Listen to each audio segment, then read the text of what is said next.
میں جب پاک پتن شریف جاتا ہوں یا کسی مزار پر میں کھڑا ہوتا ہوں نا، تو وہ جو حالات پڑے ہوتے ہیں نا ان بزرگوں کے، وہ سامنے آتے ہیں کہ یہاں خواجہ نظام الدین محبوب الہی تشریف لائے۔ دیکھیں نا، اگر کوئی بندہ سوچے تو ہو سکتا ہے کہ اس کا کلیجہ پھٹنے کو آئے جب خواجہ نظام الدین صاحب کہتے ہیں کہ جو باب جنت ہے نا بابا فرید صاحب کا، کہتے ہیں ایسے ہی باب جنت نہیں، فرماتے ہیں جب بابا صاحب کا وصال ہوا تو بابا صاحب وہیں لیٹے ہوئے تھے جہاں آج ان کی مزار ہے، اور ان کے سرانے بالکل جس جگہ کو لوگ باب جنت کہتے ہیں وہاں میں نے رسول پاک کو کھڑے ہوئے دیکھا ہے۔ اب کوئی آدمی حضور کی خوشبو محسوس، اس کا ایک ارادہ بن گیا نا کہ یہاں حضور کھڑے تھے، اس پر کیفیت کیا طاری ہوگی، اس پر انداز کیا ہوگا، اس پر وارد کیا ہوگا، وہ کہاں پہنچ جائے گا 1-2 منٹ کے اندر۔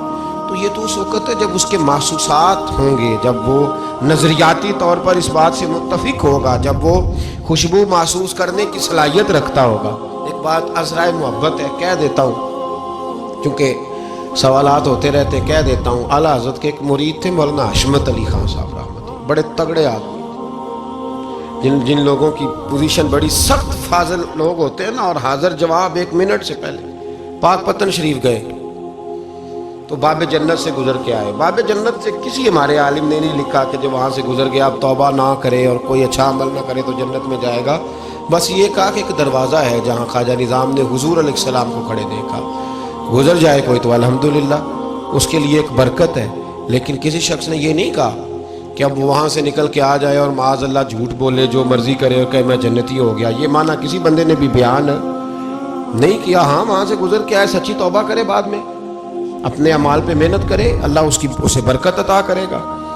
فرماتے میں پاک پتن شریف سے ہو کے آیا، رش بڑا تھا، اس کے ایام تھے، تو باب جنت سے گزر کے آیا تو میں بس کی چھت پہ بیٹھ گیا۔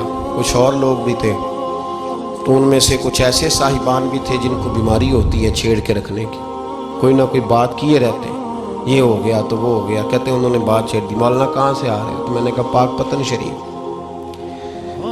تو کہنے لگے کہ آپ وہ بہشتی دروازہ جس کو کہتے ہیں باب جنت، وہاں سے بھی گزرے ہیں؟ کہنے لگے الحمدللہ، لائن تو بڑی لمبی تھی پر موقع مل ہی گیا ہے، گزر گیا ہوں وہاں سے۔ تو کہتے ہیں مجھے سونگنے لگ گئے، کہنے لگے پھر تو آپ جنتی ہو گئے ہوں گے، پر آپ کے پاس سے جنت کی خوشبو نہیں آ رہی۔ تنزیہ، انہوں نے کہا تنزیہ، تو کہتے ہیں انہوں نے طنز کیا تو مجھے بھی حق حاصل تھا، جواب در جواب کی تو اجازت ہونی چاہیے نا۔ میں نے کہا مولانا کیوں، آپ کیوں سونگ رہے ہیں؟ کہنے لگے میں نے حدیث پاک میں پڑھا ہے کہ جنتی 500 سال بھی دور ہوگا تو اس کے پاس سے خوشبو آئے گی، یعنی 500 سال لگیں گے ابھی اس تک، تو پھر بھی جنت کی خوشبو آئے گی، تو آپ سے تو کوئی نہیں آ رہی۔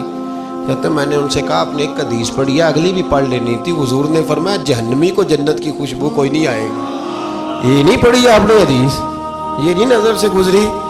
تو کہتے اب مولانا مجھ سے معذرت کرنے لگے، کہنے لگے یار آپ تو ناراض ہی ہو گئے۔ تو میں نے کہا بھی آپ نے کیوں چھیڑی بات؟